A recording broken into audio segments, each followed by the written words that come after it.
शंका। बच्चे कभी कभार या पीछे से मोबाइल पर गेम खेल लेते हैं। ऐसे में उपदेशी माता पिता या बच्चों को दोष लगता है या नहीं। गुरुदेव भगवान कहते हैं, जैसे माता गर्भ को राखे यतन बनाए, चोट लगे तो खराब होवे तेरी ऐसे भक्ति जाए।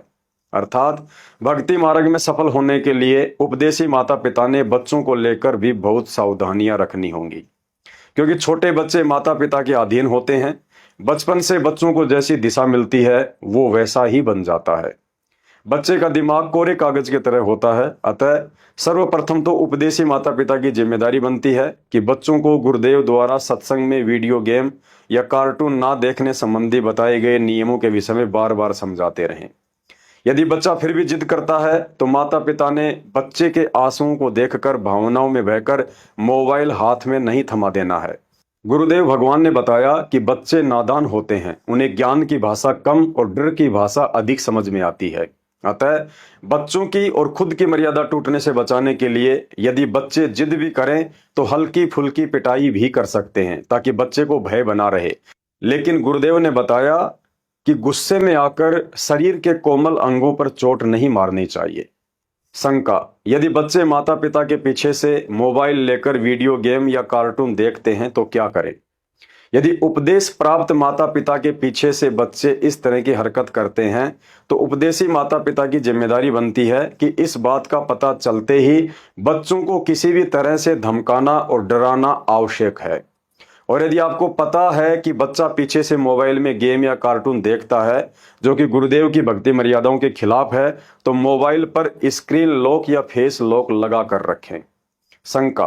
कुछ विद्यालयों में बच्चों को खेल कूद यानी स्पोर्ट्स एक्टिविटी और नाचने गाने जैसी प्रतियोगिताओं में भाग लेने के लिए कहा जाता है। ऐसे में उपदेशी माता पिता क्या करें। माता पिता बच्चों को स्कूल में शिक्षा प्राप्ति के लिए भेजते हैं, ना कि डांस करवाकर दुनिया का मनोरंजन करने के लिए। अतः उपदेशी माता पिता को चाहिए कि अपने बच्चों को डांस क्लासेज में या गेम्स एक्टिविटीज में बिल्कुल भी हिस्सा ना दिलवाएं। आध्यात्मिक ज्ञान की कमी के चलते अन्य लोगों के लिए डांस और खेल कूद का बहुत बड़ा महत्व हो सकता है, लेकिन भगत के लिए समय और श्वासों की बर्बादी के अलावा कुछ भी नहीं है। उपदेशी माता पिता ने अपने बच्चों को मात्र अक्षर ज्ञान करवाने के मकसद से ही स्कूल में एडमिशन करवाना है, ना कि नौकरी या खेल कूद में आगे बढ़ाने के मकसद से। यदि आप बच्चों को नौकरी के मकसद से महंगी फीस वाली प्राइवेट स्कूल या अन्य संस्थाओं में पढ़ाते हैं तो अभी आध्यात्मिक ज्ञान की कमी है, क्योंकि 2028 के बाद आने वाला समय परमेश्वर का है और उस समय कोई भी नौकरी या पद स्कूल कॉलेज की डिग्री देखकर नहीं बल्कि भक्ति और मर्यादा देखकर दी जाएगी।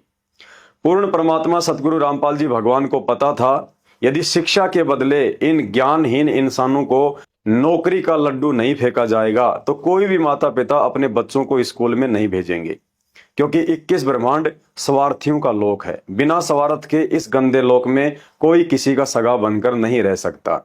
अतः आने वाले समय में सभी धर्मशास्त्रों को दिखा दिखाकर यह साबित करना कि भगवान कौन है और सत भक्ति क्या है, उसके लिए हम आत्माओं को पहले अक्षर ज्ञान करवाने के लिए यह नौकरी रूपी लड्डू का लालच देना परमात्मा के लिए जरूरी था, ताकि नौकरी के लालच में माता पिता बच्चों को स्कूल भेजना शुरू कर देंगे।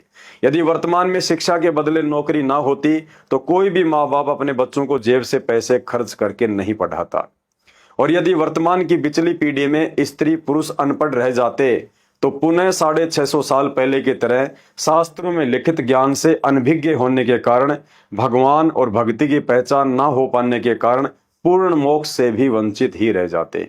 इसलिए उपदेशी भाई बहनों से प्रार्थना है, बच्चों को अक्षर ज्ञान करवाने के पीछे के गुरुदेव भगवान के मकसद को समझने का प्रयास करें और अपने बच्चों को फालतू की प्रतियोगिताओं व महंगे महंगे स्कूलों में भेजकर डॉक्टर इंजीनियर बनाने के चक्कर में परमात्मा को दुखी करने से बचें। यदि इंजीनियर ही बनाना है तो समय पर आरती मंत्र व सत्संग सुनाकर इस भक्ति मार्ग में बनाइए, ताकि उसका मोक्ष हो सके। अतः उपदेशी माता पिता को चाहिए कि अपने बच्चों को 10वीं या 12वीं तक पढ़ाकर किसी काम धंधे में लगाएं। यदि बच्चे की आगे पढ़ने की इच्छा है और आपका सामर्थ्य है तो जरूर पढ़ाएं, लेकिन ध्यान रहे, नौकरी के लिए ना ही तो बच्चों पर दबाव बनाना है और ना ही उपदेशी माता पिता ने बच्चों से किसी नौकरी की इच्छा लगानी है। ज्ञान आधार से उपदेशी माता पिता ने अपने बुढ़ापे का सहारा मात्र भक्ति और भगवान को ही समझना चाहिए, ना कि बच्चों को और उनकी नौकरी को। और मान लीजिए आपके बच्चे भी निकम्मे निकल जाते हैं, तो भी वह दयालु परमात्मा उस भगत की भक्ति की बदौलत अपनी प्यारी आत्मा की बुढ़ापे में किसी भी सेवक को निमित्त बनाकर उस बच्चे से भी उत्तम सेवा करवा देगा। फिर भी किसी का मन नहीं मानता है तो एक बार उन भगत भाई बहनों के घरों में जाकर नजर मार लेना, जो उपदेशी होने के साथ साथ सरकारी नौकर भी हैं। आपको पता चल जाएगा कि वे कितनी मर्यादा में रहकर भक्ति कर रहे हैं। 2028 के बाद जब तक गुरुदेव भगवान का साम्राज्य स्थापित नहीं हो जाता है, तब तक आप इस काल लोक की सरकार की नौकरी प्राप्त करके 50% मर्यादा भी नहीं निभा पाएंगे। अतः ज्ञान को आधार बनाकर अपने बच्चों को फालतू की प्रतियोगिताओं में भाग ना दिलवाकर उनका आध्यात्मिक भविष्य बचाने का प्रयास करें और बुढ़ापे में बच्चों तथा नौकरी के सहारे की नहीं बल्कि परमात्मा के सहारे की उम्मीद लगाकर भक्ति करें। तो शंका समाधान में आज केवल इतना ही। शंका समाधान के और अधिक वीडियो देखने के लिए हमारे Facebook page Pawan Das is live को फॉलो करें। वीडियो अच्छा लगे तो शेयर करें। बंदी छोड़ सतगुरु रामपाल जी भगवान की जय हो।